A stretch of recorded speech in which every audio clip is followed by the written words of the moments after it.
Pak Gubernur ini juga bilang kalau perubahan ini pasti berat, nggak ada perubahan yang mudah. Bukan nggak ada perubahan yang mudah, Bu. Iya. Wuh.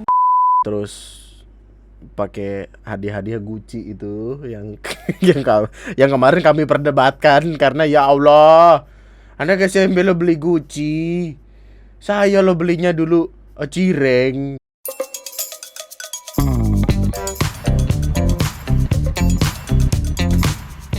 Hai, selamat datang di video gue kali ini dan selamat datang kembali di TNM. Selamat datang kembali di permisuan lainnya tentang dunia, di mana pembahasan kali ini akan kita mulai dengan perkara yang cukup ramai beberapa hari ke belakang. Masih ramai bahkan sampai tanggal sekarang, Maret 4. Hari ini banget kan? Ya Allah. Perkara ini jadi sangat amat besar karena jadi pembahasan orang-orang IG, Twitter, TikTok bahkan jadi makanan konten. Dan saya adalah salah satunya karena ini kocak. Ini adalah sebuah pembahasan tentang salah satu daerah di Indonesia yang mengharuskan siswa SMA dan SMK untuk masuk sekolah jam 5 pagi. Kita bicara masuk ya. Masuk jam 5. Dulu lu sekolah masuk jam berapa sih, men? SMA deh, kita hitung SMA kan sama-sama SMA. SMA tuh gue masuk jam 6.35 atau 6.40 atau 45 gitu. Mungkin kalau emang kepepet pengen berangkat buru-buru untuk tugas lainnya. Tugas di sini maksudnya nyontek ya. Nyontek sama temen lo yang pinter itu. Itu paling 6.30, 6.15. Dan itu udah mager banget, men. Tiba-tiba masuk jam 5 pagi, lu berangkat jam berapa? Nginep di sekolah. Sekalian kos-kosan, kata gua, jatuhnya bukan sekolah itu, asrama. Ya Allah. Intinya gini. Peraturan masuk sekolah jam 5 ini hanya untuk anak SMA, SD sama SMP enggak. Cuman yang jadi permasalahan orang-orang adalah anak SMA itu hektik, bro. Kelas 3 SMA apalagi, karena ya pikirannya ada pikiran tentang pendalaman materi PM, ada les-les lah, ada SBMPTN lah, segala macam, semuanya harus diurus kan. Maksudnya ketika kepikiran banyak hal kayak gitu untuk masuk sekolah jam 5 pagi, mungkin bisa. Gue nggak bilang nggak bisa, bisa. Wong buktinya ada video-video orang masuk sekolah kok, guru-gurunya udah pada siap-siap segala macam, murid udah ada yang datang, bisa. Tapi kan dalam jangka waktu panjang apakah akan membuat muridnya nyaman gitu? Ada sebuah video yang berisikan pembahasan kalau 4:30 guru-guru itu udah harus ada di kelas, dan anak-anak bisa tidur jam 10, bangun jam 4, tidur sekitar 6 jam, siap-siap setengah jam udah berangkat ke sekolah. Berangkat setengah jam karena dinilai jarak yang dekat dari kota NTT itu. Jadi intinya tuh ada patokan yang dibuat dari aturan tersebut untuk lu tidur jam 10, bangun jam 4, siap-siap setengah jam, jalan setengah jam, masuk jam 5. Titik. Wah. Iya, masa orang didikte gitu? Pak Gubernur ini juga bilang kalau perubahan ini pasti berat, nggak ada perubahan yang mudah. Bukan nggak ada perubahan yang mudah, Bu. Iya. Jawaban yang sangat amazing sekali. Pertimbangan dibuatnya kebijakan ini ada 3. Oh, ada pertimbangannya. 1, masuk sekolah jam 5 udah biasa dilakukan untuk sekolah Katolik berasrama atau pesantren. Dimulai dengan ibadah bareng, senam bareng, baru mulai aktivitas ngajar mengajar. Tapi kan itu asrama, Bapak. Asrama artinya adalah tidurnya ya di dekat-dekat lingkungan sekolah. Kalau misalkan harus ada perjalanan dulu, ya PR dong. Dan kalau misalkan asrama kalimatnya adalah untuk bisa ibadah bareng dulu, bisa senam bareng dulu, mulai baru aktivitas, setelah itu kan dia ibadahnya pun masih bisa untuk pakai baju biasa. Senam barengnya pakai celana koloran juga nggak apa-apa kayaknya gitu. Maksud gue kayak perbandingannya nggak apple to apple gitu. Yang di asrama aja bisa, kok masa sekolah biasa nggak bisa? Ya justru karena sekolah biasa, Bapak. Kan tadi ada 3, alasan pertama itu. Alasan kedua, aktivitas jual beli di pasar-pasar tradisional di kota Kupang biasa dilakukan sejak pukul 3. Bapak, kita sekolah, bocah-bocah ini sekolah, biarkan mereka mengenyam pendidikan tanpa perlu memikirkan jam buka pasar jam berapa. Menurut mereka, jadi dinilai kebijakan masuk sekolah jam 5 itu cuma masalah sederhana yang lama-kelamaan bisa jadi kebiasaan. Loh. Jadi fungsi anak-anak ini adalah hanya untuk bertujuan supaya digembleng taat waktu untuk kemudian jadi robot apa gimana gitu. Aneh banget ya. Terus yang ketiga itu, kajian geografis menyebut bahwa perputaran bumi saat ini begitu cepat dan matahari sudah terbit pada pukul 5 WITA.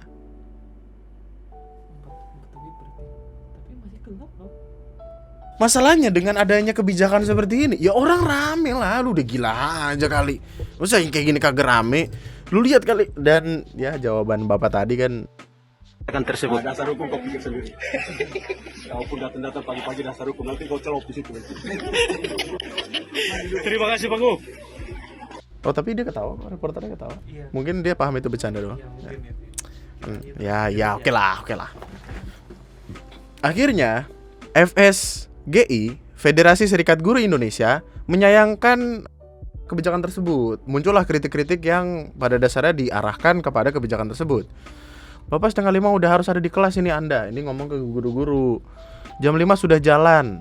Maksudnya kegiatan belajar mengajarnya udah jalan. Kenapa? Ini etos kerja. SMP ini masih nggak boleh. SMA dia diatur jam 10 malam, 11, 12, 1, 2, 3, 4. Bangun jam 4, mandi setengah jam sekolah. Ini kan di kota 30 menit sampai. Iya. Mulai pasti berat ini. Kalian guru-guru kepala sekolah mulai pasti berat. Tapi tidak ada perubahan yang mudah. Setuju tidak semuanya? Dijawab sama forum setuju. Ya. Kita ada hak untuk bilang enggak sih? Maksud gue kayak kalau misalkan semuanya setuju ya tidak ada hak untuk orang lain di luar sini berpendapat demi. Tapi kan ini kita ngomongin anak-anak sekolah, men. FSGI mengkritik kebijakan masuk sekolah jam 5 WITA di NTT dan mendorong Pemprov NTT mempertimbangkan kembali kebijakan tersebut karena sangat membahayakan tumbuh kembang anak. Sebaiknya dibatalkan karena tidak berpihak pada kepentingan terbaik bagi anak. Karena ending terbaiknya tuh untuk ya anak-anak ini gitu loh. Orang tua juga banyak yang gak setuju. Apalagi dengan faktor keselamatan. 4:30 berangkat ke sekolah. 4:30 itu masih gelap kan. Kita bicara itu masih gelap gitu. Banyak hal bisa terjadi dalam kegelapan tersebut. Terus juga orang-orang tuanya belum siap bikin sarapan segala macam, perkara kesehatan juga belum siap. Aduh, yang dipikirinnya. Infonya, ide kebijakan ini muncul saat kunjungan ke Disdik Provinsi Kamis 23 Februari dan langsung ditindaklanjuti kepala dinas tanpa sosialisasi dan mendengarkan aspirasi dari guru-guru maupun peserta didik serta orang tua. Oh. Emang artinya kebijakan ini dibuat tanpa kajian. Kagak ada musyawarah mufakat nih. Tahu-tahu kayak ada selembaran datang besok masuk jam 5. Jam 5 saya masih sibuk bermimpi bersama Angelina Jolie, Bapak. Lalu FSGI juga menguraikan berbagai kajian tentang dampak buruk bagi anak-anak yang kurang istirahat tidur. Di IG juga ada pembahasan tentang itu kalau gua nggak salah inget. Intinya tuh ngasih tahu kalau anak itu butuh tidur at least 8,5 jam, 9 jam gitu-gitu. Kalau kurang dari itu, dalam jangka panjang akan berakibat buruk yang gitu-gitu. Dan ini gue dengar dari dokter yang bikin video di TikTok itu. Masalahnya bisa berpengaruh kemana-mana gitu. Yaitu sekitar 8-10 jam per hari tidur baiknya. Rame kan? Wah, rame banget bro. Kecot nih langsung nih di mana-mana nih. Kalian harus tahu, Gubernur NTT pindah sekolah SMA dimulai jam 5 pagi. Dan kemarin udah mulai masuk jam 5 pagi. Yang gue pertanyakan tuh objektifnya apa? Apakah untuk membuat anak-anak pintar atau membuat anak-anak terlatih menjadi seperti robot? Jadi ketika di dunia kerja mereka akan going on dengan itu. Masalahnya adalah kita kan ya melatih intelijensitas segala macam. Kita belajar tuh untuk ya belajar gitu. Ini kalau lihat videonya ya. Pagi. Nih, apel pagi. Kuku pagi. Masih Iya. gelap loh, Bro. Masih gelap, Bro. PS3 ya. Gua ngerasain begini di sekolah itu waktu persami, udah. Perkemahan sampai Minggu. Udah nggak ada lagi. Udah ada Bapak Kepala Sekolah. Ya Allah dingin, Bro. Ada Bapak Wakah Kurikulum Kakak Huma. Oh iya, terus upacaranya? Emang diperbolehkan upacara subuh-subuh? Enggak, maksudnya bener. Gua aja bahkan pernah dengar kabar kalau misalkan pengibaran bendera sore belum diturunkan, itu tidak boleh. Jadi ketika sore itu lewat jam 6 atau jam berapa gitu, bendera udah harus turun. Misalkan ini belum pagi gitu. Gimana? Apa? Wah, banyak banget pusingnya. Makanya dikaji terlebih dahulu. Oke, lanjut. Kebijakan kan tadi dikritik tuh karena dinilai sekolah jam 5 dibanding manfaatnya lebih banyak menyusahkannya. Terus juga nggak apple to apple membandingkan anak sekolah sama aktivitas orang-orang pasar. Banyak orang tua siswa nggak setuju. Peraturannya dibuat secara terburu-buru dan yang tahu aturan ini pada awal ide keluarnya itu cuma kepala sekolah dan nggak berani buat nolak kebijakan pemerintah provinsi. Tentu kita main kuat-kuatan power aja nih gitu maksudnya. Kurangnya istirahat bisa berpengaruh ke mood anak yang bakal nggak stabil, mudah marah, sulit berkonsentrasi. Nah, sulit berkonsentrasi ini bisa ngebuat anak ketinggalan pas lagi kegiatan belajar mengajar. Itu sesimpel itu. Dan kenapa tidak diperundingkan, perbincangkan lagi omongan itu? Allahumma barik lana fima razaqtana wa qina azabannar ya Allah. Jam 5 suruh masuk sekolah. Wah, masih gelap. Allahumma istirahat tidur di dalam ini. Ada Setengah 5 udah sudah Pak. Karena jam 5 udah jalan. Udah di sekolah. Supaya apa itu etos kerja. SMP nggak boleh, karena mereka masih berdua. SMA ya tidur, mulai tidur jam 10, 11, 12, 1, 2, 3, 4, kan? Oh, tapi pulangnya jam 10.30. Ini juga tadi sempat jadi pertanyaan gua kan. Ketika masuk pagi, pulangnya jam berapa gitu. Gue kira pulangnya akan jam 12 atau sampai sore, bahkan stres banget tuh, mati, ya Allah. Tapi ternyata 2 hari masuk jam 5. Akhirnya sekarang diundur jadi jam 5.30, pulangnya jam 10.30, berarti setengah 6, setengah 7, setengah 8, setengah 9, setengah 10, setengah 11, 6 jam. 6 jam. Gua waktu itu balik zuhur, ya sama sih kurang lebih 6 jam juga. Jadi cuman dimajuin aja sebenarnya. Tapi kan kayak aduh, coba kita lihat. Oke, udah disepakati sama gubernur, kepala sekolah, bla bla bla bla bla bla. Meskipun begitu, Wakil Kepala Sekolah Negeri 1 Kupang mengatakan walaupun baru hari pertama melakukan kegiatan belajar mengajar, tapi antusias yang sangat baik dari seluruh elemen pendidikan, yakni para guru dan siswa, untuk hadir tepat waktu. Mereka semua telah berada dalam kelas. Tahu gak sih kenapa mereka tepat waktu? Karena ada aturannya. Dan mereka tidak boleh melanggar aturan tersebut. Tapi kasihan. Masalahnya gimana ya? Perbandingannya tuh kalau kita bandingin sama negara-negara di luar sana. Oh, ini yang tadi dibilang kayak kurang tidur bakal ya belajar mengajar itu akan jadi sulit. Ini dijelasin sama dokter ini. Lalu saya bertanya-tanya dong, kira-kira negara lain gimana ya sistem pendidikannya? Ketemulah salah satunya yaitu Finlandia, salah satu negara dengan program pendidikan terbaik di dunia. Kalimatnya bahkan negara Finlandia dinobatkan sebagai negara dengan sistem pendidikan terbaik di dunia. Kita bilang di dunia loh. Yang mana mengalahkan Korea Selatan, Jepang. Korea Selatan tuh gue pernah punya ada kawan, katanya anak sekolahan tuh bahkan belajar bisa sampai malam segala macem gitu-gitu kan. Finlandia. Terus carilah poin. Ternyata Finlandia itu mulai belajar lebih siang. Mereka masuk sekolah itu jam 9 sampai 9.45, berakhir jam 2 sampai 2.45. Alasannya adalah karena jam belajar di sekolah yang lebih awal bisa berdampak buruk terhadap kesehatan, kebahagiaan, dan tingkat kematangan siswa. Bisa loh masuk jam 9, tapi pendidikannya tetap paling baik di dunia gitu. Jadi yang diganti apa? Ya sistemnya, mode pendidikannya diganti, bukan dimaju-majuin. Lah gue loh kerja jam berapa tadi gue nyampe kan? Jam berapa? Jam 3, jam 4 ya. Kalau misalkan perbandingannya sama orang kerja freelance, gue disebut freelance gak sih? Enggak ya? Kayak gue gitu, bandingannya jam 4. Apa jam 4 gue baru masuk sekolah gitu. Ada. Tapi ya menurut lu gimana? Pandangan lu aja ini. Aturan ini tuh yang repot banyak. Ya anaknya, ya orang tuanya, ya tukang sayur, karena kan orang tuanya mesti bikin sarapan. Kita pernah lah ya nyusahin orang tua dengan jam 12 malam tiba-tiba disuruh ngebawa rudal Korea, kan pernah kan? Bapak, ibu guru itu kesenian tiba-tiba minta rudal Korea. Dibilangnya dari kapan? Minggu lalu, tapi aku baru inget. Astagfirullahalazim. Kan masih sempet lah kan nyari-nyari gitu. Kalau masuk jam 4 gimana? Kan disuruh tidur udah dari jam 10. Kepikiran gak tuh, mampus lu. Aduh, apa nih gimana? Menurut lu gimana tentang mode pembelajaran seperti ini? Apakah baik atau tidak? Apakah lu sekiranya akan bisa survive dengan masuk jam 5, pulang jam setengah 11? Yang pada akhirnya dia bisa punya waktu main lebih ini sih.